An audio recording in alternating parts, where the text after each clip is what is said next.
I think let's start, but I'm also going to start the timer. I am not sure if the rules how it's going to, but we're going to allow questions, right? We're going to do questions. Absolutely. Just ask Interactive. questions, interactive. And if we don't get to all the important topics, we're just going to cover everything in first 10 minutes. So it is not going to matter. But let's start with introductions. Brian? Yeah, good morning. My name is Brian Kirchhoff. I am a Senior Director of Technology at Target.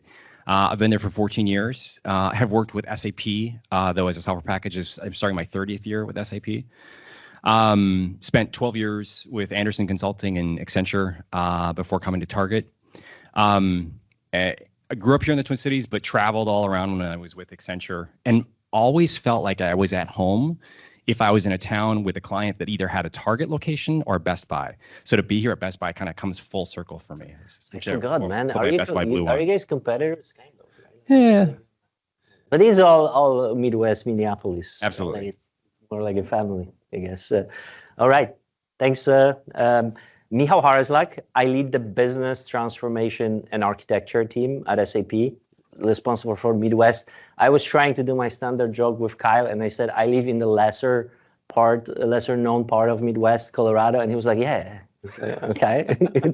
I guess that is a thing now. Colorado is Midwest, so I guess I succeeded, right? Like if you tell the story long enough, that's what it is. For SAP, my entire life, I was in development, I was in services, but I feel like as always architecting software, learning more about how to do the business stuff. Linda isn't here, but Linda will still tell me I don't know anything about business architecture. I focus too much on product and technology, but I like it. I think architecture is that I'm at heart architect, and I love Midwest, so it's great to be here. And now it's hard to tell. Is Target my favorite customer? Because Brian is here. Yes, that's number one. So with that said, we were saying we'll be progressing those, right? Yeah. So the answer key to our presentation is embedded in this title slide. So it'll become apparent over the next 45 minutes how this works. But I'm going to start with the first slide to this is the Rosetta Stone for this. Anyone's watch the show Ozark on Netflix? Anyone? Okay. Huge fan. And if you haven't seen the show, each show started with 4 specific icons that they would superimpose under the Ozark logo. And then over the course of the episode, you'd understand how those pieces fit into the episode. So we're going to do something similar. So we've got crazy images associated with kind of the 8 pillars we wanted to share with you today when we think about just relationship building between customers and vendors when it comes to architecture. So with that, Michal started. Yeah, absolutely. So this is a callback to my last year. Has anyone been to my last year presentation here? It was just me. So maybe it's so I'll have to repeat the whole thing. But does anyone know what this is on this picture? No. Exactly, right? Like also known from a book, a cover of Medical Men Month by Brooks. He also wrote an essay, and I was talking about the essay how he was saying there's no silver bullet except for off-the-shelf components. And I did talk about, going forward, now we have actually cloud solutions, right? Like that even are getting people out of the tar pits, because he compared the tar pit of software development, right? It's never-ending maintenance. You have to build it. And he said, now we can buy it. And, I guess he would be happy now. He would say, we solved the problem. Unfortunately for us, I feel like we created another problem. The next problem got created, which I think is very well reflected in Conway's law. Just a reminder, which states that organizational structure, the system design will always reflect the organizational structure that produced it, right? And now in the new situation, when we have, I know I started this vendor stuff. I wish we call each other partners. I love how you guys call your customer guests, right? I don't know if, you mean Minnesota people, you probably know this, but first time I came, we don't have customers, we have guests. Yeah, so we don't have vendors, we just have partners, right? I think it's much better. But, the problem of software development was shifted to software development companies. Now it's delivered in cloud. But as stated in Conway law, we created a silo, right? And that is reflected in so many architectures that we see right now, right? Because the silo is there is limited communication, there's lack of trust, there's lack of understanding what is going on the other side. So So today, what we will try to do with Brian will give you, I think it's 8 stories, right? Like 8 stories, 8 vignettes about how to overcome it, how to eventually win, right? Because I think who figures it out, they say, who figures out AI will win. I think no, who figures out the network of companies on human level, because all architecture runs on humans, on human substrate. So let's dive right into it. So Michal, what's the first construct? That's the first one, the matrix. So I'm going to set it up, right? Like this is about continuity in the relationship, also the understanding the relationship and the architecture going forward. So we've selected the matrix because navigating each other's organizations is a huge challenge, not just from an organization perspective, but understanding the architectures between partners. And so one of the biggest pieces of value that I see as a partner when working with SAP is around the sense of continuity.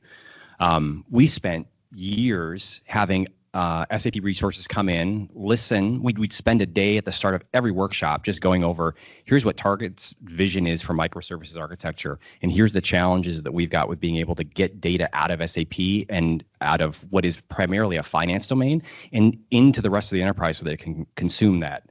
And every time we'd have a conversation around architectures or products around that, again, it felt like we were beating our head against the wall because it was like, okay, let's go back and have this conversation again. It got to the point where we would send video presentations like, we've already had this conversation, but here, like for whoever's going to come and have this with us, like ground yourself in this. And it was when Michal came, this is about 10 years ago. And then long time ago. Michal came to the second conversation and the third conversation, and you earned your seat at the table. And architectures span a long time. And if I think about some of the architectures that we've implemented at Target, they've spanned 3 or 4 account teams from a partner perspective, multiple org changes internally at Target. And so the sense of continuity is such an important characteristic, I think, to a successful relationship.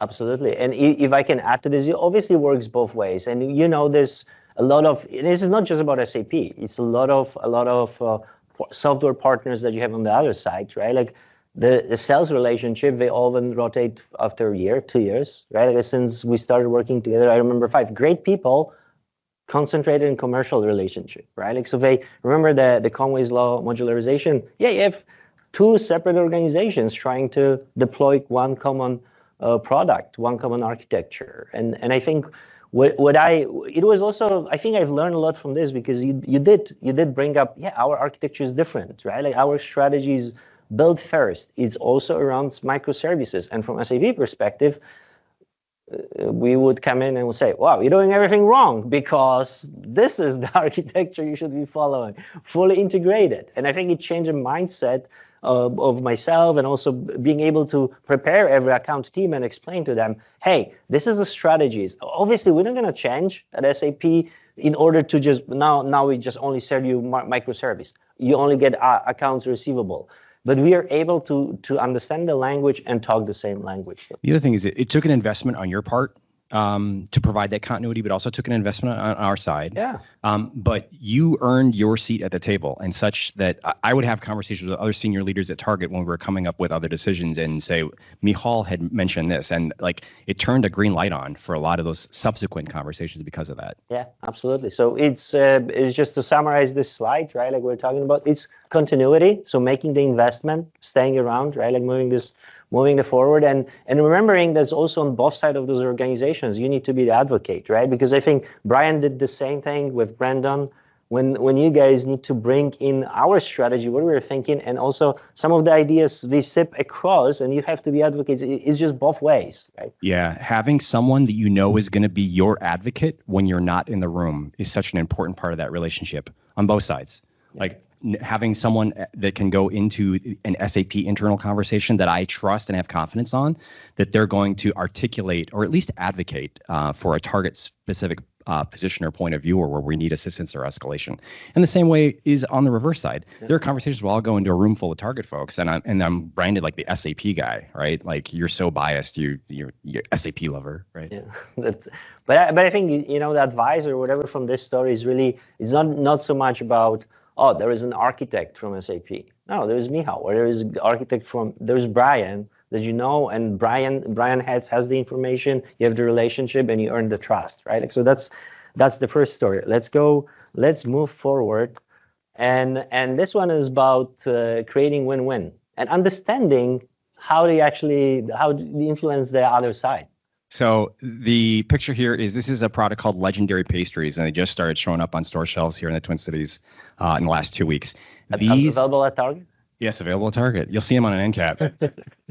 These are essentially, they're Pop-Tarts with 20 grams of protein. So I don't know if you like, the only thing better than a Pop-Tart is a second Pop-Tart, in my opinion. And there's no nutritional value in a Pop-Tart whatsoever. But if you can have an equivalent that gives you 20 grams of protein, it really is a win-win. And so that's what we're talking about in this scenario. Yeah.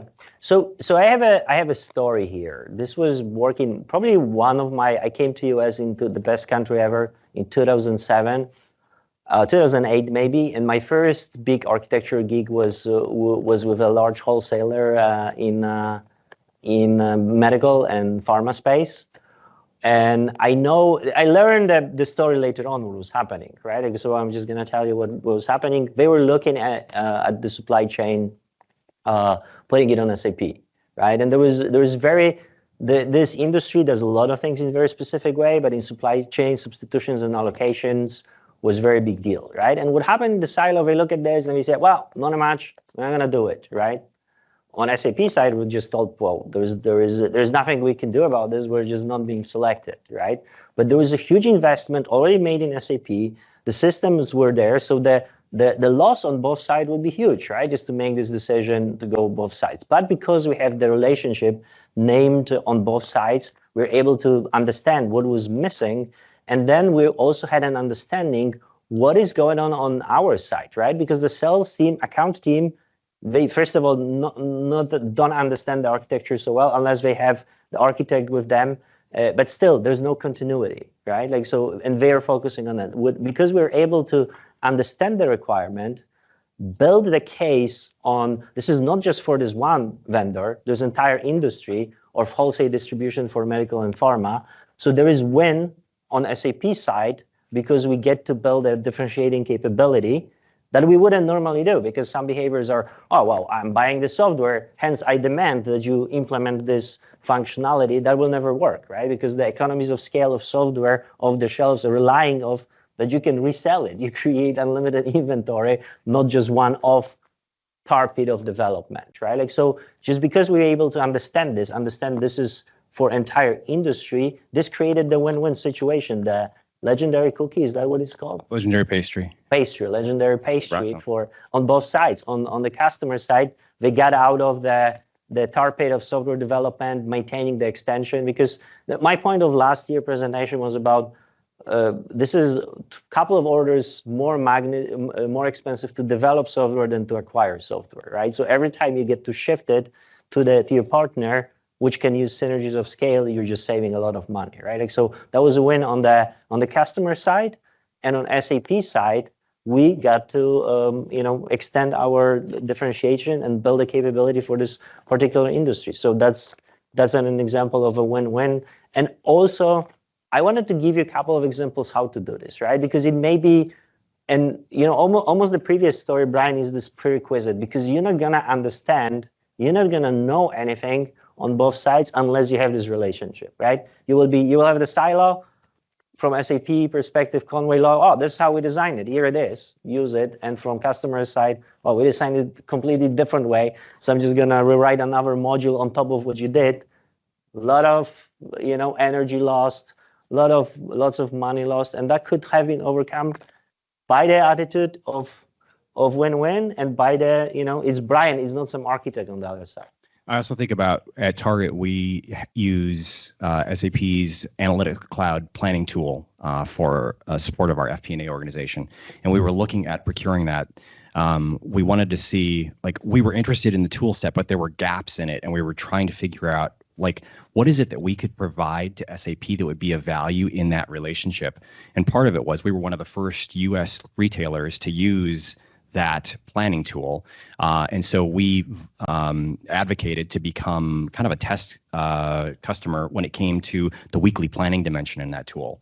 And so that was another area where we tried to figure out, okay, what can we do that makes this a win-win for both organizations? Absolutely, that's really the attitude, and remembering that's I think the lesson learned here, right? Like don't live in this silo, because it is organizational silo that drives the architecture design, as stated by the Conway Law. So let's move on to this one is favorite one, and I think this crowd understand as I wish Linda was here, but it is all about community, right? Like, this is about community. It's also about every single person, about the career path, about the human network. Yes, exactly. So we chose old school here. It's fun to get together with colleagues. Is this because we're old? Is that what? I don't know, maybe. Yeah, maybe a little bit. I think about going to Sapphire. Sapphire now is like a high school reunion every time I go every year. It's a blast. But the importance of networking amongst ourselves and leveraging those networks, extremely important. Yeah, 60% of my team was hired this year. I got an opportunity to build a new team this year, and 60% came from customers, right, or from the other side. So this is the point in my mind around the career development, right? This is how you have to think about this. All the previous things we're talking about, the creating win-wins, understanding the architecture, staying in touch. I look at Girish over there. I was going to use him. Maybe he wants to share his personal story, but he went from SAP to customer, right? Like, and Jason's coming in. Good thing. You're right in time. Jason was an executive on one of the huge customers and came over, right? Like to SAP side to build very successful architectural team. So this is what I think everyone always have to in mind as you move forward, right? Like, I think Jason's team is also 50% customer. There's a lot of people on customer. 64. It's a little bit of competition. Who's got more, I guess. It's not just about poaching talent either, right? I think part of it is we've leveraged our partnership to the benefit of Target as we look at the changing architecture and an eventual shift for our SAP instance to a cloud solution entirely, and trying to think about what do I need to do to prep my team from a career perspective, from a skills perspective, to be ready for that shift. Yeah, and I was going also to talk about this differently. And it is, Brian, it is of course not poaching, right? But if you ever want to come over to work, or maybe I want to work for Target at some point, I think this is all personal, right? I think this is how we need to look at this and overcome the silos that this split created, right? Like, because we all work on one organization, we may be on one or another side, and this community, I'll just give you one example of particularly what happened here when I was listening to the panel when we had different representatives of communities, right? This was another example in my mind of fragmentation, right? SAP software works. It always works. It's the best. It's fantastic. The only problem is the change management is a problem, right? Like, so I saw this group that here's the change management in Minnesota, right? Like, and they are focused on this. And I was wondering, wow, do they know about our tool chain? Do they know about WalkMe, right? Like, breaking the silo between the organization, between the practitioners. It will only happen in settings like this, right? In community, knowing, asking questions, in developing this. So I know Linda talks about this, but my advice would be, yeah, think about go also, and I'm talking to myself because it is difficult for me personally go outside of my zone. I'm a software guy, like for first 20 years of my career, I was like, I wrote this code. What you don't understand, it works, right? Just start using it. And I was completely missing the community aspect, right? Like the relationship aspect. So I cannot stress this one enough. The Old School, also one of the, I don't know, it's pretty good movie, right? Like, and you get to have fun. That's what's better, right? Like, Brian, anything else here to add? Let's move on to the next one. Let's move on. This one even better. Apparently, this one is the best movie ever. So yeah, sorry. It's actually moving a little bit more to content, but remember, the content exists in people's head, right? It is about the architecture, the roadmap, and the governance that surrounds it. Yeah, and the Corleone family from The Godfather. My approach here is that it takes a family to manage this, and I'm going to use a different partner example here. We had not as good, but also good. A critical application that was running on CentOS for a number of years, and when we needed to get CentOS out of our data centers, we went to that specific partner for that key functionality and said, "Hey, we need you to be able to move to Ubuntu," and they said, "Not going to do it." And so we're like, okay, well, what are our options? And so we pitched it from an engineering perspective, and here's the benefits, and here why it would benefit Target, but here's why it would benefit your other customers from a roadmap perspective. And they said, we're not going to do it. So then we went to our product team and we said, okay, let's go have this conversation with this partner and explain why there's value in this, and why, unless we make this change, we're not going to be able to do it at Target. And they listened politely and they said, we're not going to do it. So this is one thing where, like, you can't always affect the change that you want to on your own. You really have to work your entire network. So we went to another executive sponsor in the organization at Target that had a pretty personal relationship with someone at that organization. And then we weren't in the conversation, but I got an email the next day saying, yep, they're supporting Ubuntu. It's on the roadmap now. So, like, sometimes you really have to think outside the box, leverage your entire network to affect the change that you're looking for. So this was really good, kind of Godfather a reference in here, because that's how sometimes things get done. But I really, what I'm impressed with how Target and Brian, specifically you do this. How do you build those governance bodies, right? Like,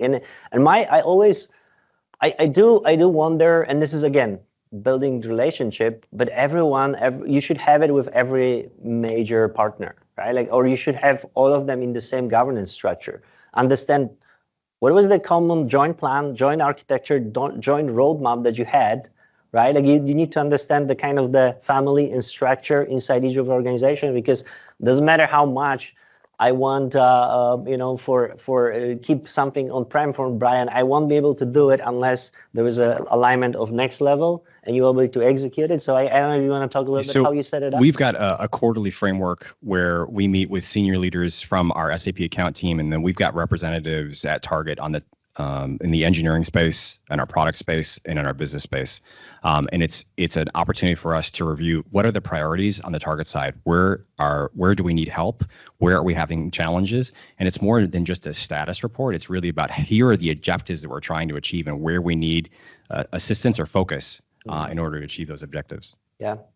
No, so I wanted to add one more thing here, because we're talking, the landscape is obviously more complex than just the vendor, right? That's what we're trying mostly to focus on, overcome.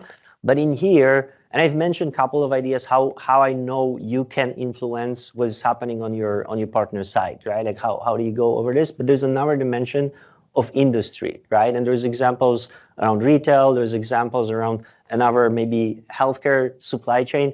You can deal way more effectively with your partner in order to influence change, influence the requirements that you want. If you get together with with the same in Minneapolis, right? Like, there is agriculture, a lot of agricultural businesses, right? Like, so, and I know some leaders from CHS and others are here that are influencing us through a council, right? There is a little bit of a warning. Always, you have to be wary and have a legal framework in place, because we don't want to create another cartels or anything like this, right? No one wants to do this, but that's the leverage you get with the vendor when you actually present this. And this is the only way actually to do bigger change, right? Like, if you show up and you say, well, I pay maintenance, hence please develop this for me.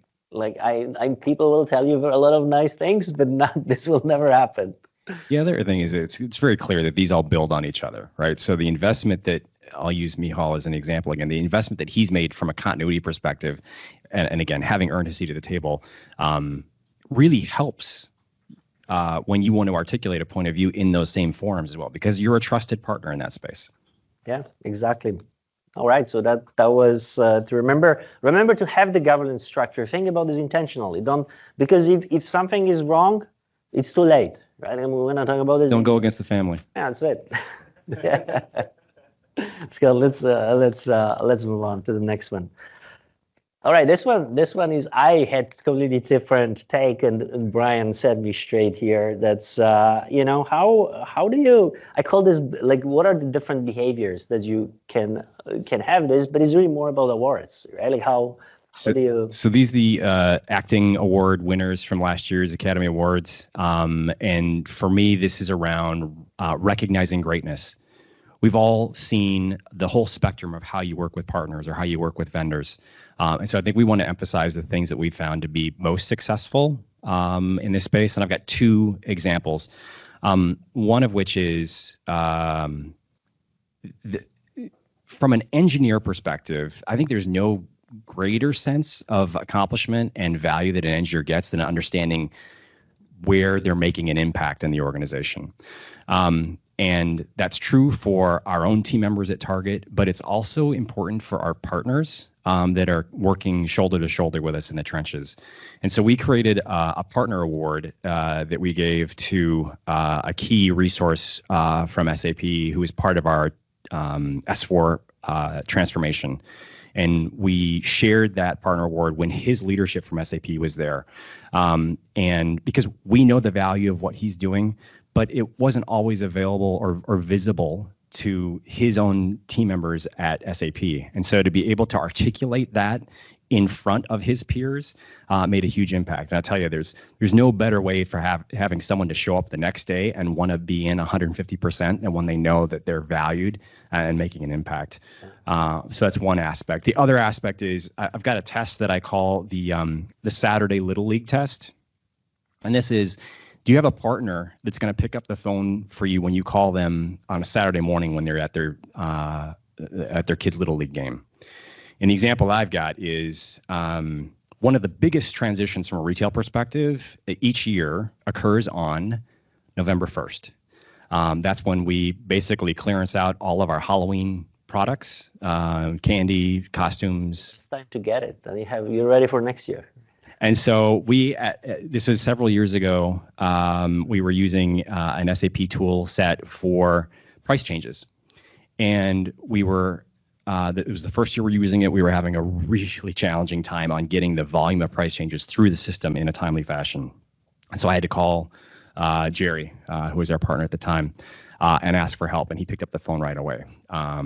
And affect change, and we actually made our deadlines and made the performance changes that we needed to. But like do you have a partner that's willing to take that call? You can always beat up a vendor or a partner and get their attention and pound your fist on the table, but are they then, how excited are they going to be to pick up the phone when you call them that Saturday morning? That's what I was also thinking about when I thought about this. We see some of our partners on the other side, they either show this entitlement, well, we'll just develop this for me immediately, or there is no communication, right?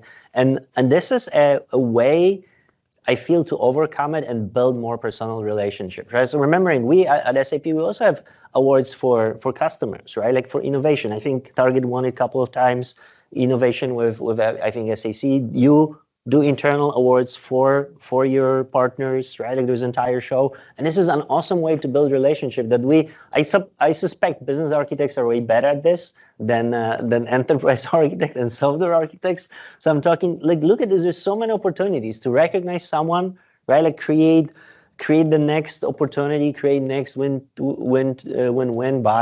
by recognizing people, right? Like, so this is an awesome way to look at this. I always thought, awards for what, right? Like, I get, well, because that is a currency that you have if you don't realize this, right? It's another currency, of course, because you're going to pay for your subscription, but that's a currency as well to influence other, to overcome the silo, right? Which ordinarily you have no other way to influencing other than through commercial aspects, right? And this is another one, right? This is a great way to build this relationship, build credibility, and build trust. And again, going back to that topic of who's the advocate for you in the room when you're not there, like it's one small way that we can show our appreciation for those types of conversations where we know someone is really going to bat for us when we're not there. All right, let's move to the next one. All right, this one is strategic alignment and platform choices that you make. But yeah, tell us the story. Anyone recognize? Know where this is at? That's Brian's Jeep. No. Close. Good idea. I mean, this is the road to the summit on Mauna Kea on the Big Island of Hawaii.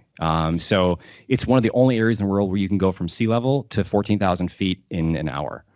And this is towards the top. You survive on the way out. Yeah. You have to have a 4-wheel drive vehicle to do it. They make you stop at 12,000 feet, and you've got to wait for an hour to acclimatize to the altitude, and then they let you go up the last 6 miles. And there is a portion of switchbacks as you hit close to the summit. The big thing is you want to be there at sunset because the view is amazing. But it takes about 30 minutes to get from that last checkpoint to the top. And the first time I did it, we were stupid enough to do it like just to get there just as the sun was setting, which meant as we were hitting these switchbacks, the sun was coming straight in my face. And so the only way that we were able to navigate it was going 3 miles an hour, and I had my son open up the window and look out the window and tell me like how many degrees I needed to turn left or right as we were approaching the street, or going down this road. And so the example here is you need a partner that's going to help you illuminate your blind spots. Well, also, you guys didn't plan this properly, right? If you only if you only look, I mean, but you know, my story here is like I was talking to Anoop, right? I gave you an awesome presentation yesterday from CHS, and he was asking me, "What are you guys doing about quantum?" I'm like, "What?" We're doing, I don't know. We have a point of view, right? Like it doesn't matter now, right? But it will matter very fast, right? Like it will matter. What if all security breaks? Right? Like we have to start it. So it's not only one way. It's not only us telling you. It's only listening to. Yeah, you're right. All of the optimization problems, right? In transportation management and so forth, they will break, right? We have to figure out a bunch of stuff. So it's just a small example of the roadmap and doing this correctly, having a plan, not being blindsided or doing this in the darkness like some people. Agentic AI is another piece right now, right? Where there's so much that we don't know. We're still trying to figure out. And we know a lot, but we don't know everything, right? And so it's working that network, having that conversation as we're learning together. Again, what are the things that you don't know that you can find a partner that can help identify those wins and as you learn together. Yeah.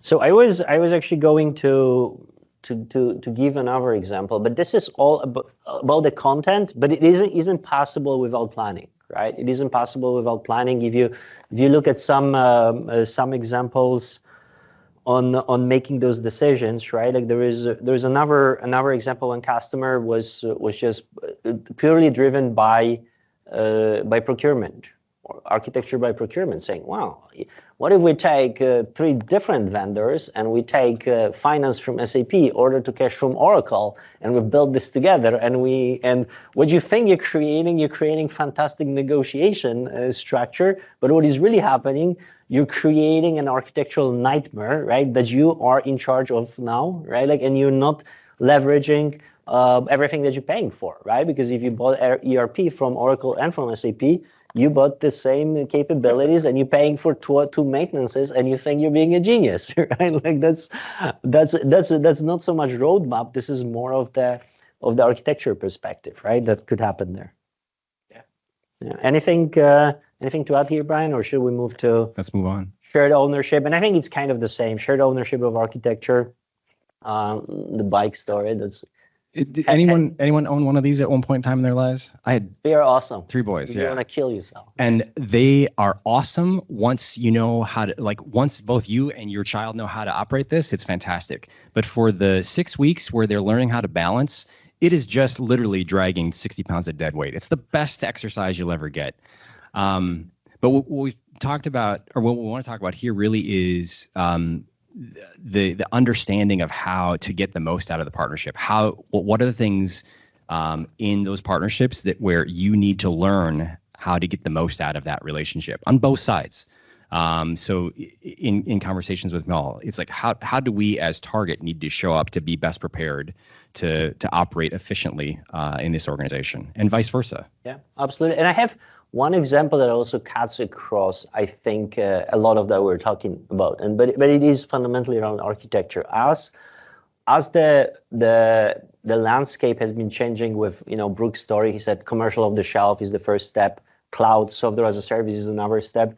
So it drives where people are allocated in this scenario, right? Like the most recently, I mean, it's not that most recent with SAP, our transition to cloud with moving the ERP to cloud, right? Like now it impacts where also people are allocated to the architecture, right? Like how, like the conversation you and I are having about, okay, so what is the basis team looks like, right? Like, oh, maybe I don't need network anymore, right? Like, because not true. This is probably the most strategic thing, but those conversations you need to have, and they cut across all the aspects, right? And if you're not paying attention and you're just dragging someone behind, or well, probably there should be two different directions, right? Like maybe she's paddling backwards. Well, the other thing I was thinking is like, what child gets on the bike and does not want to go for a bike ride? Like that's kind of some of the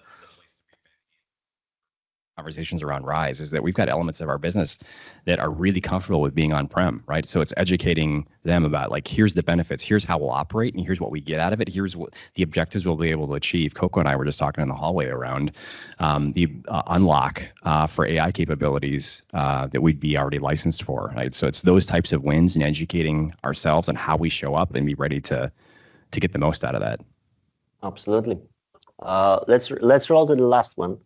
All right. Which one is? I was trying to avoid this. I was hoping we would run out of time, but we need to address it, because that's probably the problem. That I as architect, I would rather avoid it, right? Like this is about building commercial models that actually are sustainable, right? And you understand this going forward. And so we really want to talk about the framework for those conversations. And so this is an example of the framework that they had used internally at Notre Dame as they rebuilt after the fire. I don't want to get into all of the details, but I will say that an example that I've got is at Target recently. We've made a commitment to leverage Business Data Cloud as part of our transformation for how we're going to get data out of our SAP ecosystem through Cortex into Google. And there were a couple different ways we could do it. And if I just look at 2026, there was a cost-effective approach. But when we looked at the entirety of where we're at from an architecture perspective and recognizing the timing of the architecture, and specifically the evolving partnership of Google and SAP, we felt this was a really interesting opportunity for us to insert ourselves right into the middle of that partnership, to drive as much influence in that partnership and recognize the value as early as we could. My example is also linked to where our role is. Of course, we cannot influence this, right? Like commercial relationships is better to, just to stay away from. But I think understanding the implications, right? Because then what you see, it becomes purely transactional. Perfect example is every time new platform comes along, right? Like then the situation becomes, well, we are done. So if you're not going to buy it now, you don't have a system, right? And on the other side, there is, well, we're not going to buy it. We're going to go to the competition, right? And again, a lot of good faith is wasted. And at this point, you probably cannot do anything, right? I'm talking on examples from SAP side going from ECC to S4, for example, right? Like that becomes a inflection point. If only we had a roadmap and we planned and those dates are not secrets, right? Like everyone knows where they are. And this is on both sides, just understanding also, because it's not only SAP will doing this and that's it, but also you have roadmaps, you have plans on the other side. So understanding both sides, align them earlier, align them outside of the last quarter when the decision needs to be made, when there is very little to be done except for some of the solutions we were talking about earlier. But that's what really it is. Just make sure that you keep your commercial partner, procurement partner aligned with, commercial is most important, but it's driven by something. I think Neil was also talking about this on Monday morning, right? Like you cannot have everything. There are trade-offs. And sometimes you're just destroying a lot of value by not planning ahead, or always, not sometimes, always you do that. I think too on the customer side is establishing that framework and that continuity of discussions, and so that you don't get to the end of December where you're ready to try to affect a deal, and then you come up with some sort of out of the box ask. That's too late if that's the start, if that's the point in time that you're having that conversation. And then things are really interesting, unless you really enjoy adventures, then you can create one for yourself very fast. So that's it. Let's move to put it all together. I don't know. We were supposed to quiz people because the Ozark theme. Like, do you remember what is what? So we got the win-win. The Pop-Tart is the win-win. Yep.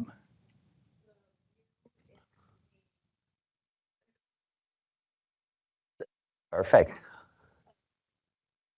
The family.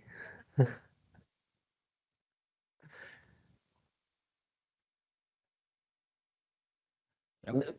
Like everyone can talk. Let's just Yeah. Yeah. Yay. Yeah.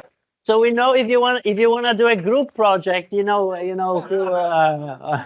Yes, absolutely.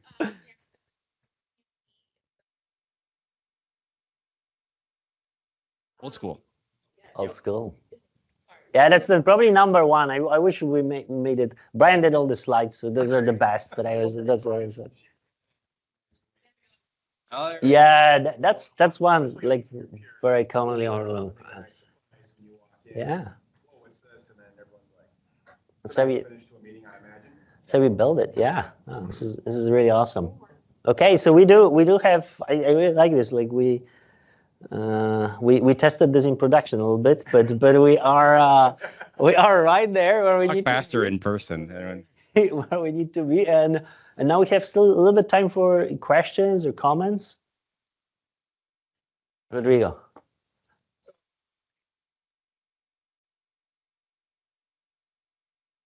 Just speak up. Well, I will repeat your question. But so you're going to be for the continuity piece, I'm an enterprise architect, so I've been successful at building that partnership with the customers. However, things change, right? Either a reorg happens, either your partner goes back to Ireland.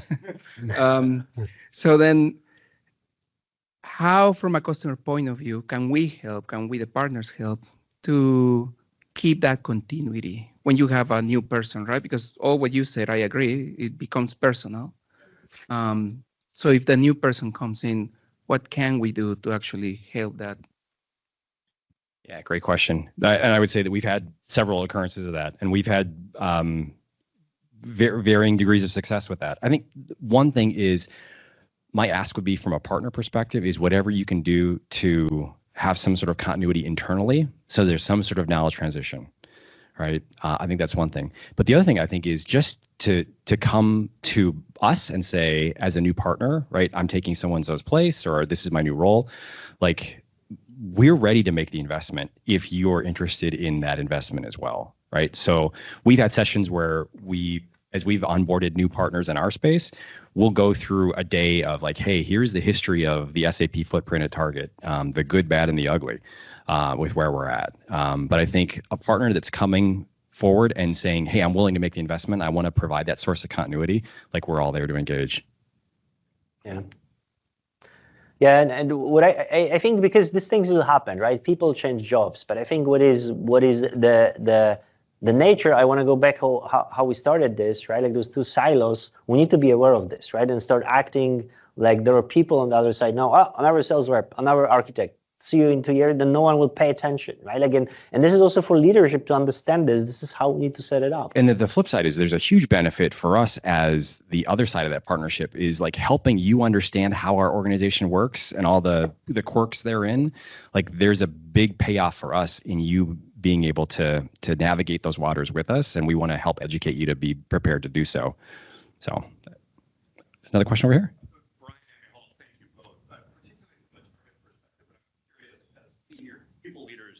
Global span of control and things. What do you think about talent development and modeling implicit, explicit expectation setting for partner development? This ethos down across your stack. What do you do? How do you show up authentically, consistently in ways that help people think, oh, this is measurable, it's actionable, I can own it at my level, and it's all hands on deck as a mindset and culture? What comes to mind? So the first thing that comes to mind from my perspective is I was very fortunate that my first SAP implementation was in an environment where it was really a badgeless culture, and that has influenced my thinking throughout.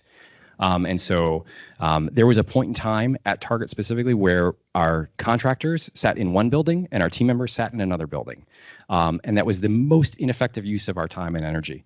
And so I have tried to impart with my team the value, and they see it, and they appreciate it, and they advocate for it when you can work in a badgeless environment where your partners are sitting side by side with you, shoulder to shoulder. They're in the conversations with you. And then, like, I've got one great example right now where Felipe Christ, who was on vacation over the holidays, was still dialing into calls. Like, he's in emotionally, he's invested in us. We're not encouraging this.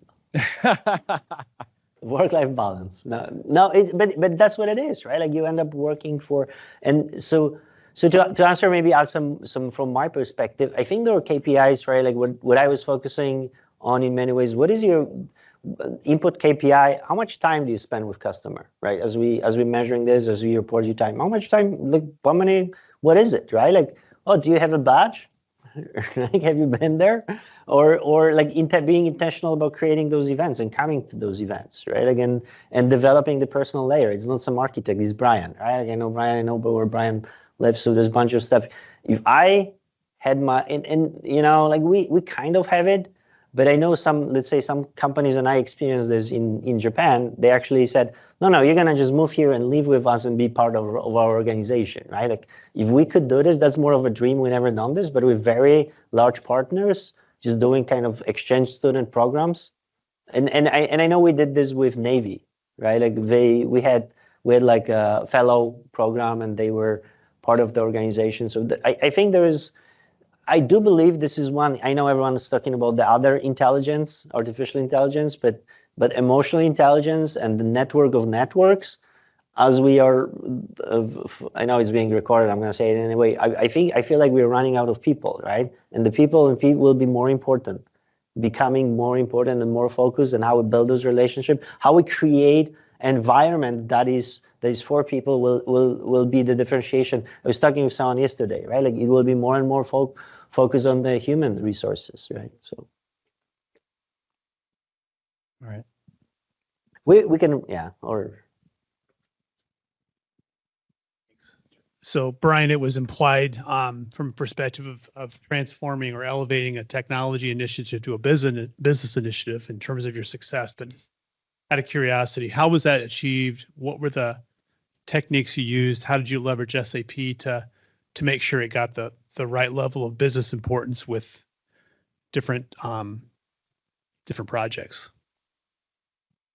Yeah, I would say for us, it is translating not just the technical kind of puts and takes of what you're trying to accomplish from that perspective, but really speaking in what are the business objectives that you're going to deliver, and anchoring my team from an engineering perspective in that, but then also anchoring our partners in that. And that, when I think back to our quarterly stakeholder sync meetings, that's what we really focus in on. What's the business objective that we're trying to achieve, and where are we at? I think about using SAP condition contract capability from a vendor income perspective. We get into the nitty gritty on, like, here's the volume we're seeing, here's some of the challenges we're seeing from a performance aspect, and here's what a change in that performance change could mean from a business outcomes perspective. So it's really getting out of just the engineering speak into what's the realization on the business value side that you're trying to achieve. Okay, I think we run over. I don't want to, I think we have 15 minutes right now to transition and go somewhere. Or we can wrap up, and if someone has questions, we do. I thought the next one starts 11:15, right? Okay, so any last question, or Girish, yeah. Well, I will repeat the question. There you go. So the question is, did you go through any agile? Yeah, so we shifted to agile methods of delivery about 10 years ago. And I would say that we're still in our evolution of how we do that effectively, as well as evolving our product model. But yeah, we deliver in an agile perspective. Yeah, and that's another one on both sides, right? Like, this is what Brian, we started the story with, understanding how Target operates, right? Like huge software development operations, and we coming from our side is like, why are you developing this? Buy it from us, right? And then agile is a big part of this method, and how do we come together, and it only can be solve across the boundaries of organizations with the human component of architecture. Any challenges that you face between the three groups, business architect, enterprise architect, and platform architect? Yes, that's probably a whole nother topic in and of itself. Separate presentation. Yeah, I'll just tell you that right now, one of the challenges that we're working through specifically is this idea of continuous discovery. So we historically have looked at discovery as a phase and a toll gate. Early on, you go through discovery and then you go through your implementation effort. We're really trying to get into how do we measure success and how do we go through a continuous process of discovery throughout to really make sure that when we deliver that we're achieving the maximum value that we can, not just what we had set out or agreed to, maybe 9-10 months ago. Sure. All right. Thank you. Thank you, everybody. Great. Appreciate it.